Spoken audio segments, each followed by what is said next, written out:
হে কোরআন, তুমি পৃথিবীর কোন জায়গাতে সর্বপ্রথম তোমার আগমন হলো বলো। কোরআন বলছেন, আমি দুইখানা শহর কেন্দ্রিক নাজিল হলাম।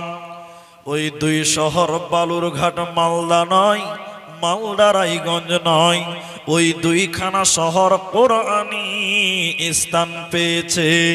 একটা মক্কা মুকাররমা, অপরটি মদিনা মুনাওয়ারা। কোরআনে যত সূরা আছে, কোনটা মক্কাতে কোনটা মদিনাতে অবতীর্ণ করা হয়েছে। তাওরাত এসেছিল তোর পাহাড়ে। আল্লাহ তাবারাক ওয়া তাআলা শুধু তোর পাহাড়টাকে সম্মানিত করে বলেছেন ওয়া তুরি সিনিন, শুধু তোর পাহাড়টাকে আল্লাহ সম্মানিত করেছে। কিন্তু কোরআন এসেছিল হীরা গুহাতে।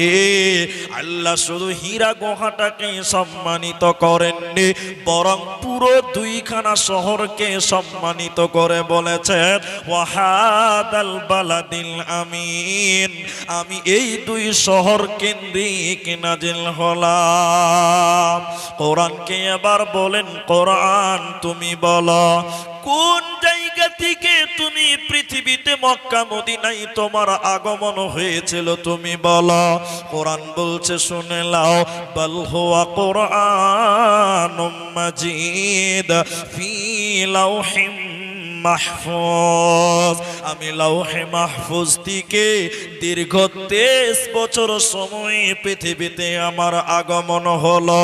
হে কোরআন, তুমি মক্কা মদিনায় লাউহে মাহফুজ থেকে এসেছো সেটাও বুঝতে পারলাম, তো তুমি কখন এসেছো তুমি বলে দাও। তোমার কোন সময়ে আসা হয়েছিল, কোন মাসে তোমার আগমন হয়েছে বলো। কোরআন বলছে শাহরু রমাদানাল্লাযী উনজিলা ফীহিল কোরআন, আমি রমজান মাসে এসেছি মুসলমান। কোরআন বলছে আমি রমজান মাসে পৃথিবীতে এসেছি রে বান্দা। তাহলে কোরআনকে আল্লাহ রমজান মাসে পৃথিবীতে পাঠিয়েছে। কোরআনকে এবার আবার প্রশ্ন করেন, কোরআন রমজান মাসে কখন তোমার আগমন হয়েছিল, টাইমটা বলো। সকাল বিকাল দুপুর বেলা না রাত্রি বেলা, কোন টাইমে তুমি বলে দাও। কোরআন বলছে বিসমিল্লাহির রহমানির রহিম, ইন্না আনজালনাহু ফি লাইলাতিল কদর, আমি রমজানের শেষের 10 বেজর রাত্রিতে, লাইলাতুল কদরের রাত্রিতে আমার আগমন হয়েছে। শুনে লাও, কুরআন রমজান মাসের শেষের 10 বেজর রাত্রিতে, কদরের রাত্রিতে আল্লাহ পৃথিবীতে নাজিল করেছে।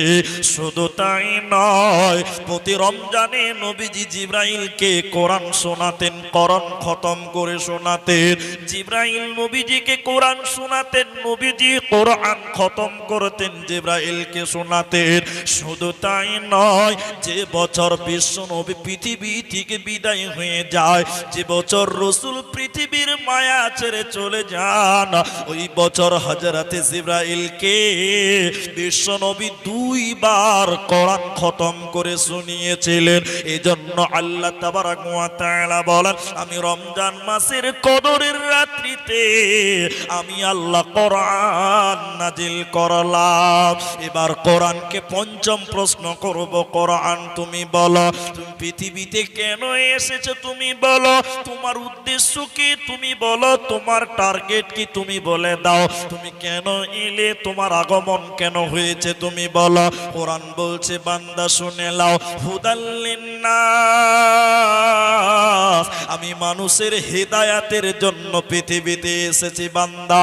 কোরআন মানুষকে হেদায়াত দেওয়ার জন্য, কোরআন মানুষকে জান্নাতের রাস্তা দেখাবার জন্য, হিদায়াত দেওয়ার জন্য আল্লাহ তাবারাক ওয়া তাআলা কোরআন পৃথিবীতে পাঠিয়েছে। ওতে মুসলমান, এই কোরআন থেকে তুমি হিদায়াত গ্রহণ করো, এই কোরআন থেকে জান্নাতের রাস্তাকে তোমরা তালাশ করো, তাহলে তোমরা ইহকালে কামিয়াব হবে, মরার পর জান্নাত হবে, কোনো চিন্তা রবে না, রবে না। রবে না।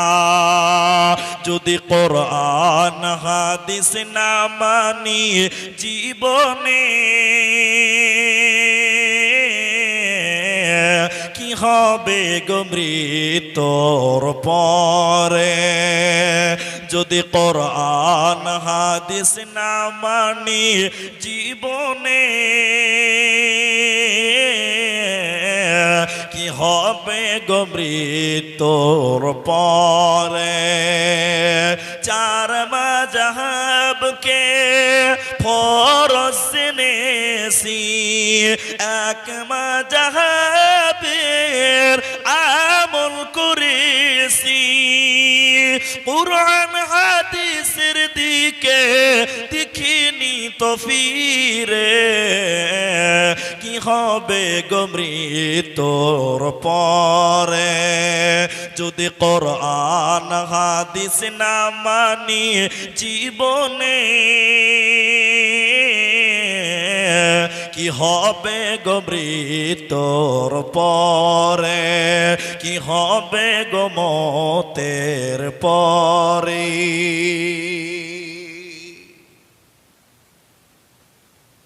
তাহলে সবাই একবার আমার সঙ্গে বলুন তো ভাই, এই কোরআনটা পৃথিবীতে কেন এসেছে বলুন? হেদায়াতের জন্য। কিসের জন্য বললাম? হেদায়াতের জন্য। কিন্তু বহুত লোক এই কোরআন থেকে হেদায়েত নেয়নি, বরঞ্চ গোমরা হয়ে গেছে। আর তিরমিজি শরীফের ভিতরে হাদিস আছে, তিরমিজি শরীফের ভিতরে হাদিস আছে, নবীজি বলেছেন, এদিকে দেখেন, মানিত্তাবাআল হুদা বিগাইরিল কোরআন আদাল্লাহুল্লাহ। নবীজি কিভাবে বললেন?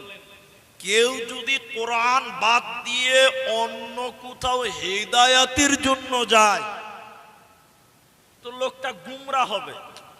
এটা 100তে 100%। এ কথা আল্লাহ নবী এইভাবে বলেননি, আল্লাহ নবী এইরকম করে বলেনি আমার মতন।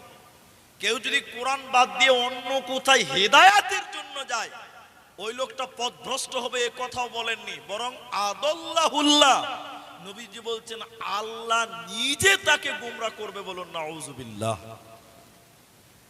আল্লাহ নিজে দায়িত্ব নিয়ে তাকে পথভ্রষ্ট করবে, জাহান্নামী বানাবে।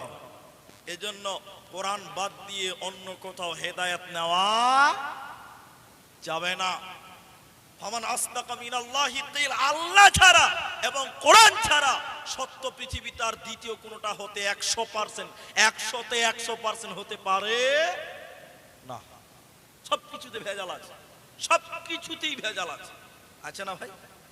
আছে। আসল যদি আছে কোথাও, সেটার নাম হলো কোরআন। আপনি মুলবির কাছে যাবেন, মুলবির কাছেও ভেজাল আছে। মুলবির কাছে ভেজাল নাই? এরা কথা বলেন নাই?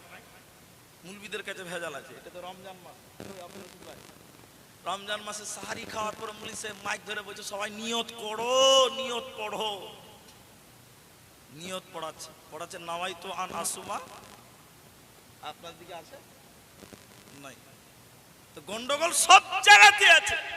সত্য কোথায় আছে? শুধুমাত্র কোরআনে আছে। সবাই বলুন কোথায় আছে? আর আমরা মুলবিরা অনেক সময় বেকায়দায় পড়ে অনেক সময় সত্য কথা বলতে পারি না।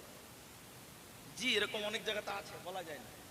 এক মুলবি সাহেব গেছে বুঝলেন শহরে চাকরি করতে। শহর শহর শহর মানে ওই আপনার মনে করলেন বালুরঘাট। যে প্রথম দিন জুমাতে খুতবা দিয়েছে, এদিকে দেখেন আমার দিকে তাকান, খুতবাতে একদম ঘুষের বিরুদ্ধে বক্তব্য দিয়েছে। আর থানার বড় বাবুরা সব নামাজ পড়তে আসে মসজিদে। এখন বলুন থানার বাবুরা ঘুষ খায় কি খায় না? হ্যাঁ না বলুন? থানার বড় বাবু যে মসজিদের সেক্রেটারিকে বলছে মুলবি চেঞ্জ করো, নাহলে কিন্তু আমরা নামাজ পড়তে আসবো না। সেক্রেটারি তখন বলছে মুলি সাহেব তোমার আর চাকরি নাই। বলে কেন, কি অপরাধ? বলে তুমি প্রথম জুমায় ঘুষের বিরুদ্ধে বক্তব্য দিয়েছো, তার লিগে তোমার আউট। তখন মুলি সাহেব বলছে তাহলে শহরে আর চাকরি লওয়া যাবে না। চাকরি লিবে আবার কোথায়? ওই মোটামাটি শহর, মানে খুব বড় হলো ছোট হলো, ওইখানে যে একদম প্রথম জুমাতে ওয়াকারনা ফি বুয়ুতিকুন্না, পর্দার ব্যাপারে ঝেড়ে বক্তব্য দিয়েছে। আর মসজিদের কেসিয়ারের বউ বেপরদায় চলে। নামাজের পর কেসিয়ার বলছে মুলি সাহেব তুমি আর কোনো বক্তব্য পেলে না, আমার বউটা একটু বেপরদায় চলে, আমার বিরুদ্ধেই বক্তব্য প্রথম দিন, তোমাকে রাখবো না, তুমি বাড়াবো। চাকরি আর আছে? আপনারা বলুন আছে?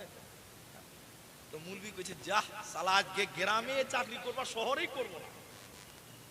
শহরে চাকরি করব না, একদম একদম দিয়ার এলাকা পল্লী গ্রামে যে চাকরি নিয়েছে। কি আমার দিকে দেখেন, পল্লী গ্রামে চাকরি নিয়ে বলছে যে আর বাংলাতে খুতবা দিব না, এবার আরবিতে খুতবা দিব। অনেক জায়গায় তো আরবিতে খুতবা দেয় না, দিছে না? এবার বই দেখে দেখে আরবিতে খুতবা দিচ্ছে, কইছে বাংলাতে আর দিব না। গ্রামের লোক আর কি বুঝে, সুদা বুঝে আরবিতে খুতবা দিয়ে নামাজ পড়িয়েছে। প্রথম দিন সূরা পড়েছে, সূরা প্রথম রাকাতে সূরা ইয়াসিন। সবাই বলুন কোন সূরা? নামাজ পড়ার পর মাশাআল্লাহ সবাই খুশি, কিন্তু মসজিদের সেক্রেটারি খুব রাগ। কেন রাগ? মসজিদের সেক্রেটারি এসে বলছে, মুলি সাহেব আমাদের মসজিদের কেসিয়ারের নাম হলো ইয়াসিন আর ওর বাপের নাম হলো আব্দুল হাকিম, তো আপনি আমাদের গ্রামে এসে প্রথম দিনই কেসিয়ারের নামে আর ওর বাপের নামে সূরা পড়লে, আর আমরা সেক্রেটারি করে আমাদের নামে সূরা কই? তখন মুলি সাহেব বড় বড় করে তাকিয়ে বলছে, তোমার নাম কি ভাই?